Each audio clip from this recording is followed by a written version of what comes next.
They told you it was about looks. That beauty, charm, and seduction are what make a man fall hopelessly in love.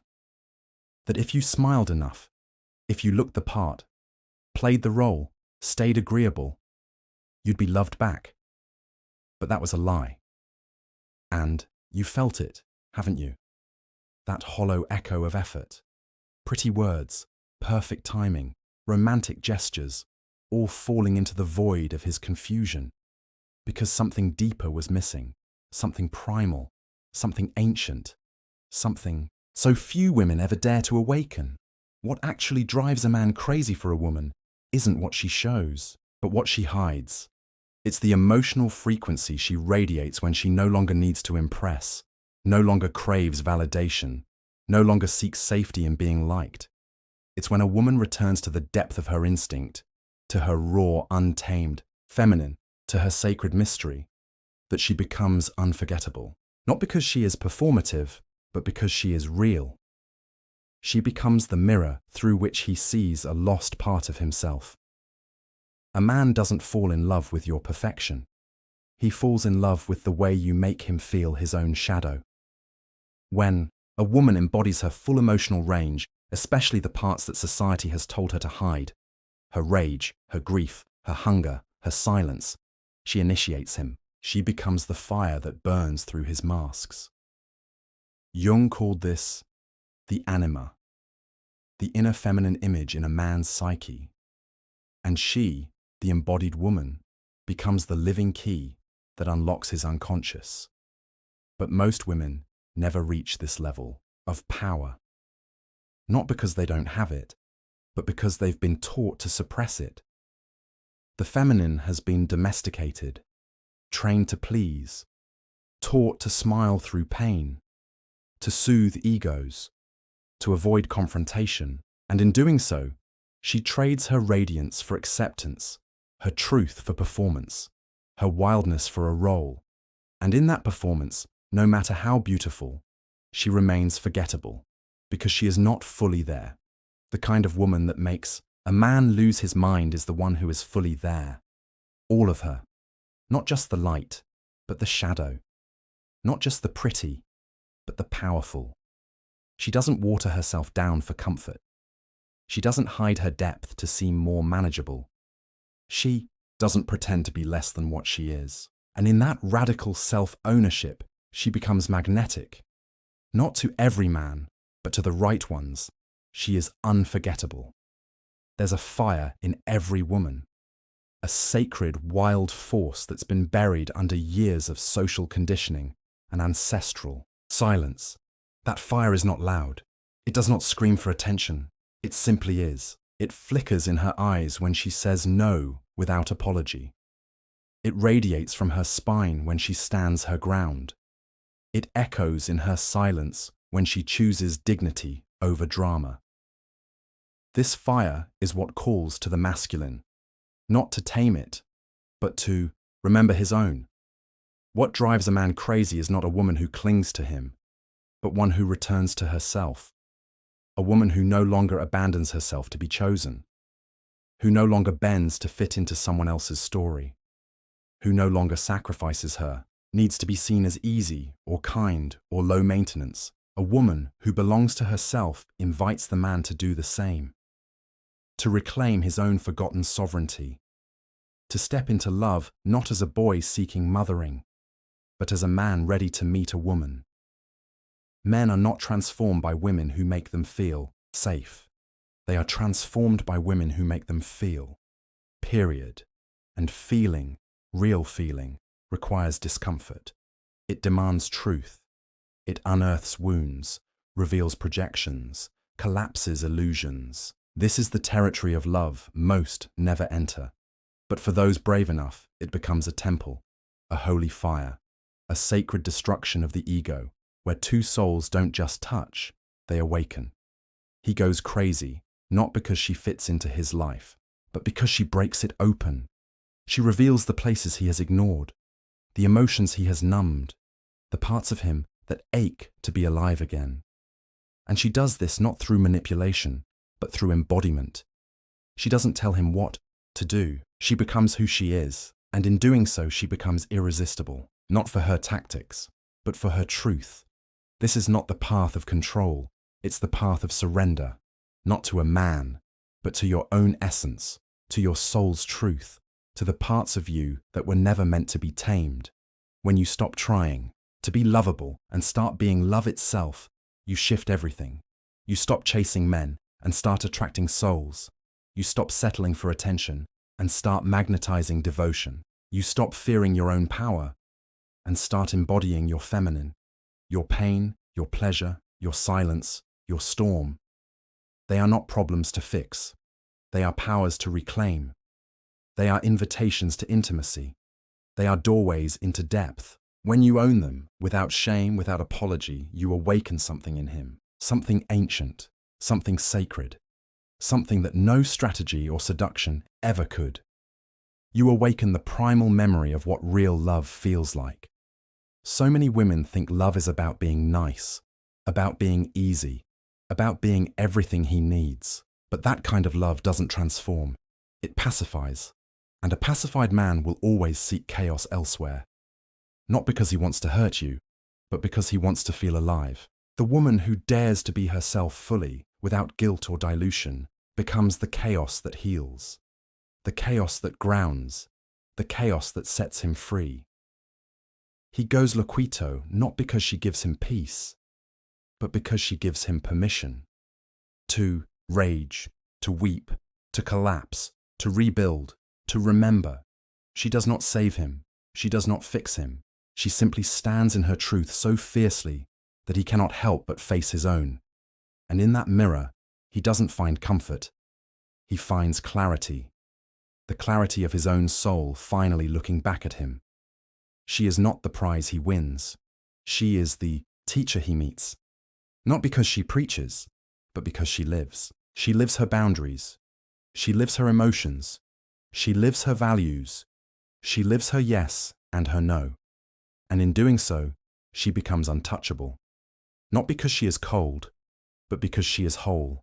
And wholeness is magnetic. It is maddening. It is medicine. You want to know what makes a man obsessed? Not infatuation, obsession, the kind that lingers in his bones, that haunts his silence, that makes him question every woman who came before. It's not the woman who tries to be perfect. It's the woman who is profoundly herself, who is so in touch with her soul, her seasons, her shifts, that to be near her is to experience life itself. She is not consistent like a schedule. She is consistent like the moon, always changing, always real. He remembers her not because of what she said, but because of how she made him feel his own depths. She didn't flatter his ego. She confronted his truth. She didn't chase his love. She evoked his longing. She didn't wait to be chosen. She chose herself, over and over and over. And in doing so, she shattered every fantasy he had about what love was supposed to be. She replaced performance with presence, illusion with intimacy, fantasy with fire. Most women have been conditioned to become lovable. Few have been taught to become love. The difference: one seeks, the other radiates. One needs, the other knows.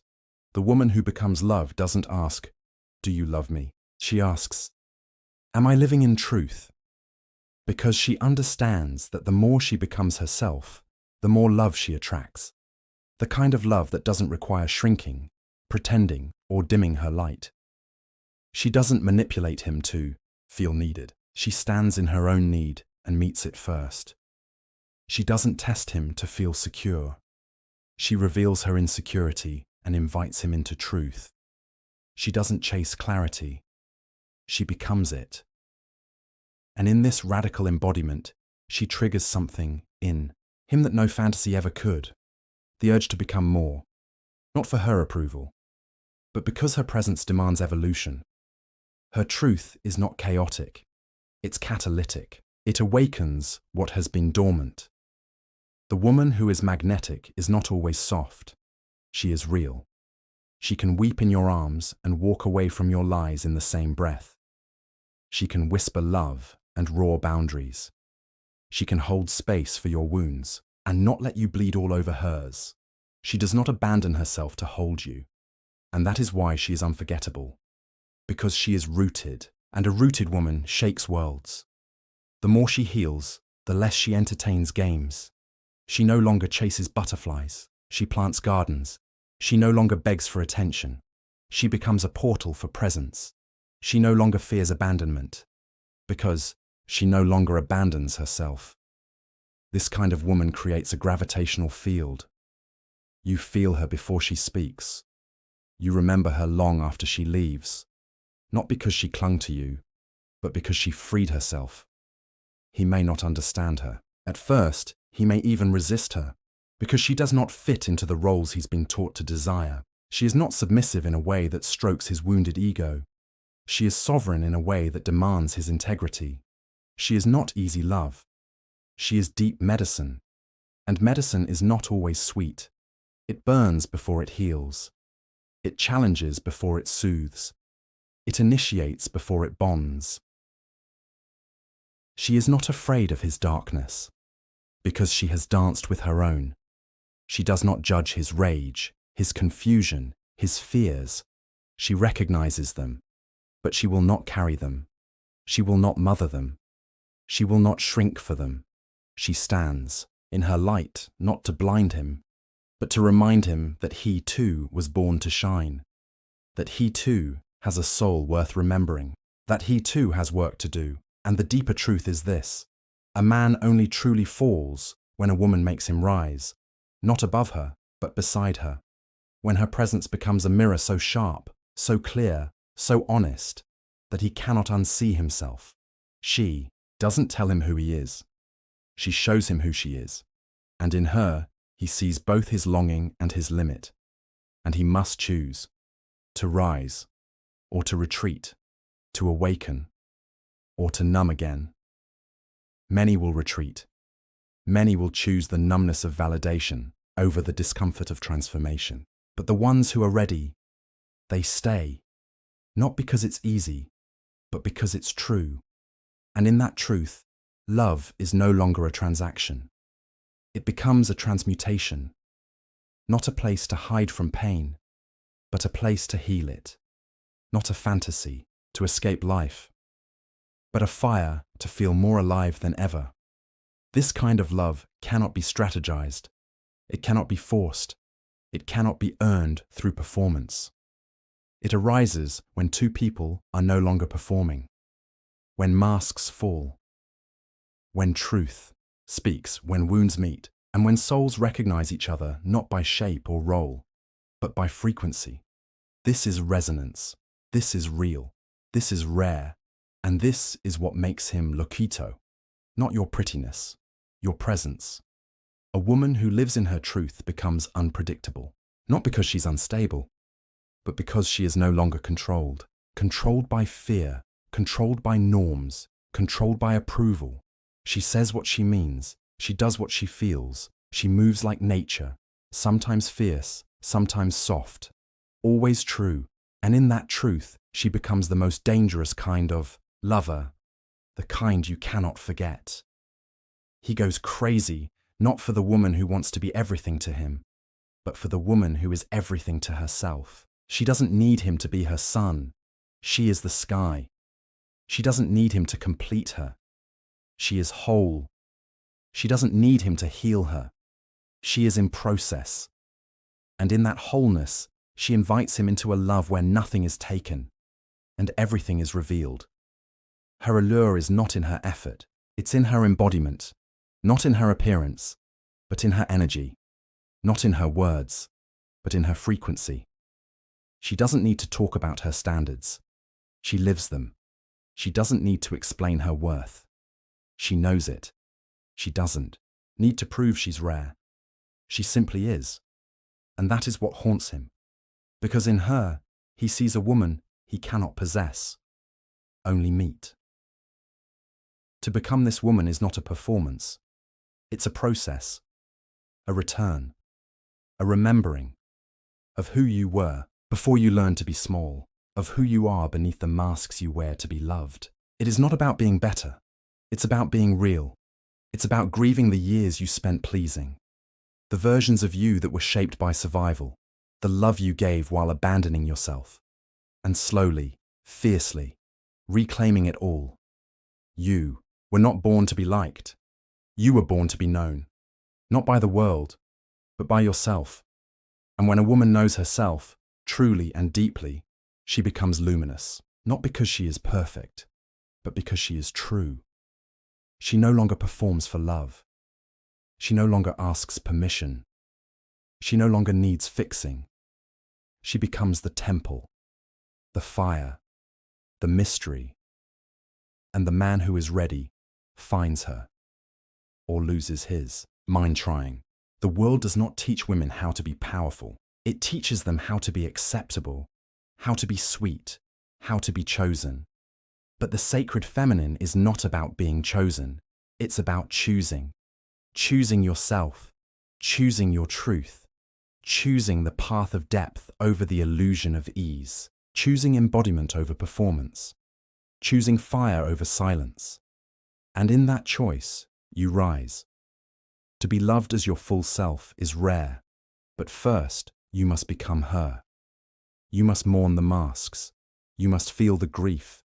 You must rage at the lies you were fed. You must stand naked in front of your shadow and not flinch. You must learn to breathe in your own silence. You must let love find you where you truly are, not where you pretend to be. And when it does, it will not feel like a fairy tale. It will feel like truth. The woman who drives a man crazy is not the loudest. She is the most real. Her energy is not addictive because it distracts, but because it awakens. She doesn't offer escape. She offers encounter with self, with soul, with something so ancient and sacred it cannot be named, only felt, only lived, only surrendered to. And once he has tasted it, nothing else satisfies. Love is not something you get. It's something you become. And when you become it, you stop needing it. You start living it, breathing it, embodying it. And in that embodiment, you become the rarest kind of lover, the kind who doesn't need to be chased or caught, because she has already arrived within herself. And that is what makes him go loquito. Not for the idea of you, but for the soul of you. A woman's soul does not whisper. It howls, in silence, in dreams, in the ache beneath her ribs when she tries to live a life that no longer fits. To become the kind of woman who transforms everything she touches is not about mastering skills. It's about unlearning fear. It's about waking up to your own aliveness. It's about choosing to no longer betray yourself for belonging. It's about burning the lies to the ground and dancing in the ashes of what's real. She becomes magnetic, not by being perfect, but by being raw. She weaves her brokenness into beauty, her longing into presence, her wounds into wisdom. She no longer hides the parts of her that were once shamed, her wildness, her stillness, her intuition, her tears. She knows they are not flaws. They are doorways. They are the very things that make her unforgettable. Because in a world that tells women to be polished, she dares to be real. There is a moment in every woman's life when she decides she will no longer chase being enough, when she chooses instead to be whole. That moment changes everything. She stops looking to be completed and starts living in completion.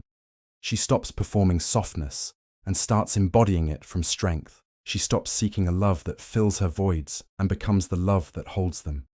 She doesn't get smaller to fit into love. She expands until love meets her there. What makes her irresistible is not what she gives him, it's what she evokes. She stirs his soul.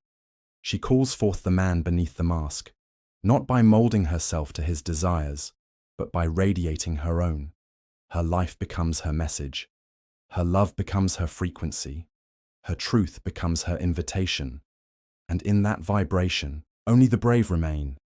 Because to love her is to be seen, to be pierced, to be undone. She lives in alignment, not attachment. Her boundaries are not walls. They are altars. They are the spaces where she worships her own worth, where she honors her time, her body, her magic, where she says, "This is sacred, treat it as such, or leave." And in that unwavering clarity, she no longer fears who leaves. She trusts who stays, because what remains when truth is spoken is what was always real. He falls for her not because she needs him, but because she chooses him. And there is nothing more disarming to a man than a woman who could walk away, but doesn't, who is not afraid to be alone, but invites him in, who knows her path and welcomes him to walk beside her, not in front, not behind, beside. She is not here to be led. She is here to be met. This woman does not ask to be rescued. She is not trapped. She is not waiting. She is creating. She is living. She is embodying. And if he wants to join her, he must rise. He must return to his own soul. He must do his own work, because she is not the path to his salvation. She is the reflection of it, a mirror of what he has forgotten, a reminder of what he must reclaim. He becomes obsessed not because she is easy, but because she is elemental. She moves like nature. She is unpredictable like the sea, tender like the earth, wild like fire, still like the moon. She teaches, not through words but through essence, not through rules but through rhythm. And to be near her is to remember something eternal, something he thought he lost, something he cannot find anywhere else. She doesn't seek control. She seeks connection. She doesn't play games. She plays truth. She doesn't shrink for love. She expands in it, and in her expansion, she invites him to do the same, not by force, but by frequency, not by demand, but by being. Her very existence becomes a summons, a sacred call, a soul alarm that says, wake up to the man you came here to be. There is no guidebook for becoming her, no 10 steps, no fast track. It is a descent, a sacred unraveling, a death of what is not real, a birth of what always was. She must lose the life she built from fear. She must bury the masks that won her love. She must say goodbye to who she thought she had to be. And in that grief, she finds gold. In that darkness, she finds light. In that silence, she finds herself. Her radiance is not in her smile. It's in her presence. It's in the way she walks into a room with nothing to prove. It's in the way she says no with peace. It's in the way she stays soft in her power. It's in the way she forgives herself without forgetting the lesson. She does not dominate. She harmonizes, and in her harmony, she becomes the music he didn't know he was starving to hear. He will try to understand her. He may even try to tame her, but she cannot be grasped with the mind.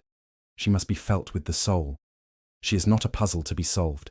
She is a poem to be read slowly, a myth to be lived, a force to be honored. And when he finally stops trying to own her and simply stands in awe of her, that's when love begins. This woman, the one who drives him crazy, is not a fantasy. She is a flame. She doesn't fade when ignored. She grows brighter. She doesn't crumble under rejection. She rises. She doesn't chase closure. She creates completion.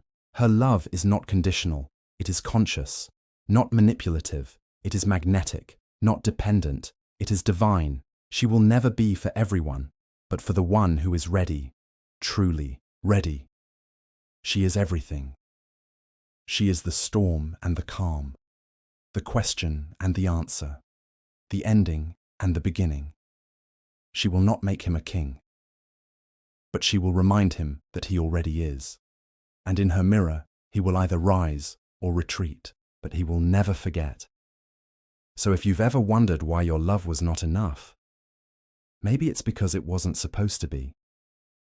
Maybe you weren't meant to soothe the unready, fix the forgetful, or make yourself palatable to be tolerated. Maybe your love is not for pleasing, but for piercing, not for taming, but for awakening, not to be earned, but to be met, because the woman who drives him loquito is not a fantasy. She is a force, a storm of truth in a world of illusion, a mirror of soul in a culture of masks. She is not the one who waits. She is the one who remembers. And in her remembrance, she becomes the rite of passage every man must face, not to win her, but to find himself. So take this as your permission slip to return to your body, to your truth, to the wild, sacred, unapologetic you. You are not too much. You are the fire, the mirror, the ocean. You are not hard to love. You are hard to lie to. And that, beloved, is your magic. Now we turn to you. In the quiet space you now feel within, we ask, which part of you are you finally ready to reclaim? Not for him, but for yourself. Let this be your moment of reflection. Let this be your sacred pause. Share with us in the comments. You never know who needs to see your truth to remember their own. And if this journey stirred something inside you, a remembering, a longing, a fire, then this is your space. This channel is a sanctuary for the women who feel too deeply, love too fiercely, and heal too bravely. Subscribe and step into a sacred sisterhood of seekers, shadow dancers, and soul rememberers. Here, you are not just seen, you are known. Welcome home.